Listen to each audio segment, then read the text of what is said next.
পর এবার সাহাবী আবু যর গিফারি রাদিয়াল্লাহু তাআলা আনহু বলেন, আমি নবীজির সাথে চলতে লাগলাম। চলতে চলতে নবীজি আমাকে বললেন, ইন্নাল মুকসিরিনা হুমুল মুকিল্লুনা ইয়াউমাল কিয়ামাহ। আবু যর, অধিক সম্পদশালীরা কিয়ামতের ময়দানে একদম সওয়াব কম হবে। নাউজুবিল্লাহ পড়েন। কি বললেন? অধিক সম্পদশালীরা কিয়ামতের ময়দানে সওয়াব একদম কম হবে।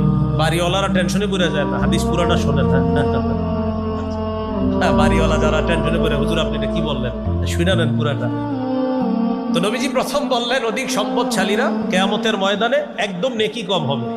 সাথে সাথে আবার বললেন, ইল্লা মান আতাহুল্লাহু খায়রা ফানাফাখা আন ইয়ামিনিহি ওয়া আন শিমালিহি ওয়া বাইনা ইয়াদাইহি।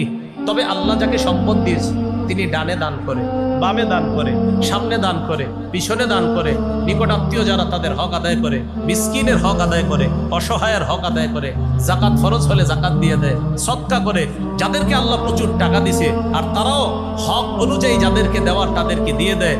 দুনিয়াতে যেমন তাদের বেশি সম্পদ, আখেরাতে তাদের নেকিও হবে বেশি। বলে বললাম না, পুরোটা শুনলে টেনশন কেটে যাবে। তাহলে কি শিখলাম? টাকা আছে কিন্তু আপনি খাত অনুযায়ী খরচ করেন না, তাহলে ধরা খেয়ে যাবেন। কিন্তু আপনার টাকা পয়সা আল্লাহ দিচ্ছে, আপনি খাত অনুযায়ী দিচ্ছেন।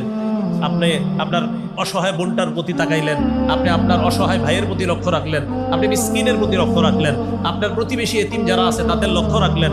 আপনাকে আল্লাহ সম্পদও যেমন বেশি দিছে, কিয়ামতের মাঠে সওয়াবও বেশি দিবে।